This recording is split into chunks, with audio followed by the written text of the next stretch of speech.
శ్రీగురుభ్యో నమః. నమో దేవ్యై మహాదేవ్యై శివాయై సతతం నమః. నమః ప్రకృత్యై భద్రాయై నియతాః ప్రణతాస్మతాం. అర్చనకాలే రూపగత, సంస్తుతికాలే శబ్దగత, చింతనకాలే ప్రాణగత, తత్వవిచారే సర్వగత. జ్ఞానానందమయం దేవం నిర్మలస్ఫటికాకృతిం ఆధారం సర్వవిద్యానాం హయగ్రీవముపాస్మహే. వ్యాసం వసిష్ఠనప్తారం శక్తే పౌత్రమకల్మషం పరాశరాత్మజం వందే శుకతాతం తపోనిధిం. ఓం ఐం హ్రీం శ్రీం శ్రీమాత్రే నమః. ఓం ఐం హ్రీం శ్రీం శ్రీమాత్రే నమః. ఓం ఐం హ్రీం శ్రీం శ్రీమాత్రే నమః. ఓం ఐం హ్రీం శ్రీం శ్రీమాత్రే నమః. ఓం ఐం హ్రీం శ్రీం శ్రీమాత్రే నమః. ఓం ఐం హ్రీం శ్రీం శ్రీమాత్రే నమః. ఓం ఐం హ్రీం శ్రీం శ్రీమాత్రే నమః. ఓం ఐం హ్రీం శ్రీం శ్రీమాత్రే నమః. ఓం ఐం హ్రీం శ్రీం శ్రీమాత్రే నమః. ఇవాళ మనం 50వ శ్లోకంలో ప్రవేశిస్తున్నాం. ఇందులో 9 నామాలు ఉన్నాయి. నిస్తుల, నీలచికుర, నిరపాయ, నిరచయ, దుర్లభ, దుర్గమ, దుర్గా, దుఃఖహంత్రి, సుఖప్రద. నిస్తుల ప్రథమం, నీలచికుర ద్వితీయం, నిరపాయ తృతీయం, నిరచయ చతుర్థం, దుర్లభ పంచమం, దుర్గమ షష్ఠం, దుర్గా సప్తమం, దుఃఖహంత్రి అష్టమం, సుఖప్రద నవమం. నవపది అయం శ్లోక. ఇందులో అమ్మవారు నవదుర్గా రూపంలో నవనామాలు మనకు అనుగ్రహించారు వసుంజాతి వాగ్దేవతల ద్వారా. నిస్తుల, తుల అంటే సమానము, పోలిక. అమ్మవారితో పోలిక ఎవరికి ఉందండి? ఎవ్వరికి లేదు. గగనం గగనాకారం, సాగర సాగరూపమ. ఆకాశానికి ఆకాశమే సాటి, సముద్రానికి సముద్రమే సాటి. అవి అనంతములు. అమ్మవారు కూడా ఎటువంటి పోలిక లేనిటువంటి వారు కనుక నిస్తుల. నీల చికుర, చికుర అంటే ముంగురులు. కేశ సమృద్ధి సౌందర్యానికి ఒక చిహ్నం.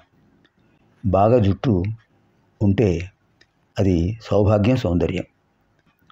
అమ్మవారు సౌభాగ్యవతి, సౌభాగ్యాన్ని ఇస్తుంటారు కనుక అమ్మవారు అద్భుతమైన కేశ సంపద కలిగిన వారు. ఎలాంటివి చికురములు? చికురములు అంటే ముంగురులు, ముందు పడే జుట్టు యొక్క భాగాలు. ముందు పడే కురులు, కురులు అంటే జుట్టు, కేశములు. ముందు అంటే ముందు భాగంలో, ముందు పడేటటువంటి కురులు ముంగురులు. తెలుగులో ముంగురులు, సంస్కృతంలో చికుర. ఎటువంటివి చికురములు? నీల, నల్లగా ఉన్నాయి. పాంచభౌతిక దేహం ఉన్నవాళ్ళకే జుట్టు తెల్లబట్టడం, ఊడిపోవటం ఇలాంటి వికారాలు ఉంటుంటాయి. అమ్మవారు నిర్వికార స్వరూపిణి. అంటే అమ్మవారు ఎప్పుడూ సౌభాగ్యంగానే ఉంటారు, ఎప్పుడూ సౌందర్యవతిగానే ఉంటారు. సౌందర్య లహరి అమ్మవారు. నీల చికుర, నల్లటి ముంగురు కలిగిన వారు. నిరపాయ, అపాయం అమ్మవారికి ఎందుకు ఉందండి? అపాయం తొలగిస్తారు అమ్మవారు.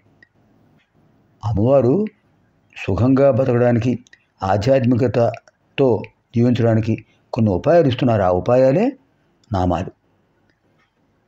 అమ్మవారు ఉపాయాలు అనుగ్రహిస్తారు తప్ప అపాయాలు ఇస్తారా? అపాయాలు తొలగిస్తారు. నిరపాయ, అపాయమును తొలగించేవారు. నిరచయ, అచయ అంటే హద్దు. అమ్మవారి యొక్క రూపం ఇంతవరకే, అమ్మవారి యొక్క ప్రభావం ఇంతవరకే అని మనం చెప్పగలమా? ఆది మధ్యాంతరహిత స్వరూపిణి అమ్మవారు. అంటే నిరచయ, ఎటువంటి ఆచయిక స్థితి ఉండదు. అత్యవసర పరిస్థితి ఇంతవరకే ఉంటుంది, ఇంతవరకే అమ్మవారి రూపం ఉంటుంది, ఇంతకంటే తర్వాత ఉండదు. అత్యవసరమైన రూపం అమ్మవారి ఇదే అనేది ఉండదు. అంటే నిరచయ, ఇటువంటి ఆచయిక స్థితి ఉండదు. దుర్లభ,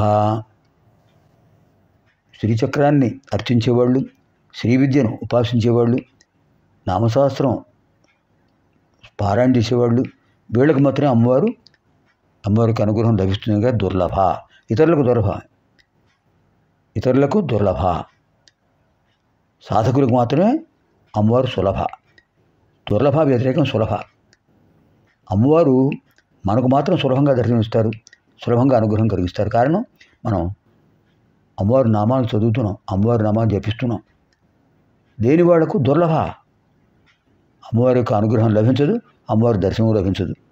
దుర్గా, దుర్గా, దుర్గా అంటే గాఢతరమైనది, తీవ్రతరమైనది, దుర్గమమైనది, సాధించుటకు పొందుటకు సాధ్యం కానిది, అమ్మవారి రూపాన్ని దర్శించడానికి కూడా సామాన్యమా? అందరికీ సాధ్యమవుతుందా? అందరికీ సాధ్యం కాదు. సౌందర్యలహరి మొదటి శ్లోకంలో చెప్పారు కదా, అమ్మవారిని దర్శించాలన్నా, అమ్మవారిని స్తోత్రం చేయాలన్నా అమ్మవారి అనుగ్రహం కావాల్సిందే. అద్భుతంగా చెప్పారు.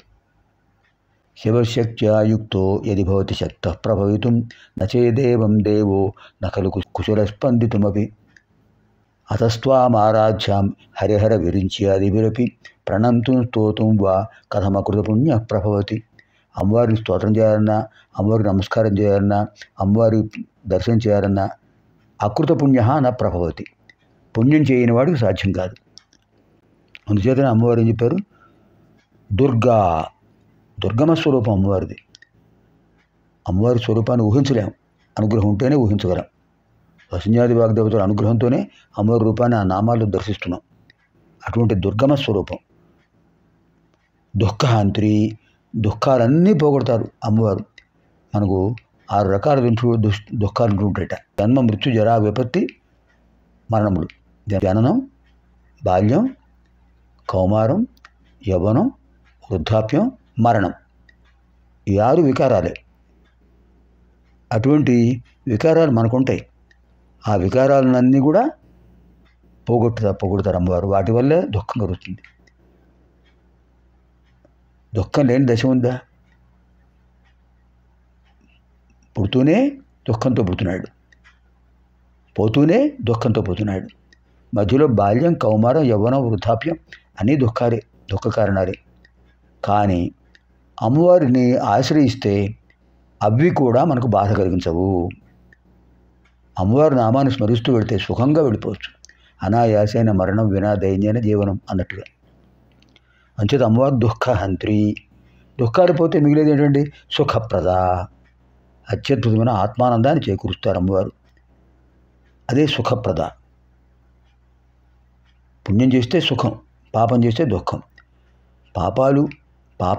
పాపాలోచనలు, పాప భావనలు అటువంటి వాటిని రానివారు కనుక అమ్మవారు మనకు అన్ని సుఖాలే కలిగిస్తారు. అలాంటి అద్భుత నామాలు. ఓం ఐం హ్రీం శ్రీం నిస్తులాయై నమో నమః. ఓం ఐం హ్రీం శ్రీం నిరచికురాయై నమో నమః. ఓం ఐం హ్రీం శ్రీం నిరపాయై నమో నమః. ఓం ఐం హ్రీం శ్రీం నిరత్యాయై నమో నమః. ఓం ఐం హ్రీం శ్రీం దుర్లభాయై నమో నమః. ఓం ఐం హ్రీం శ్రీం దుర్గమాయై నమో నమః. ఓం ఐం హ్రీం శ్రీం దుర్గాయై నమో నమః. ఓం ఐం హ్రీం శ్రీం దుఃఖహాంత్రియై నమో నమః. ఓం ఐం హ్రీం శ్రీం సుఖప్రదాయై నమో నమః. పునర్మిలామः ఆగామిని కార్యక్రమే. స్వస్తి.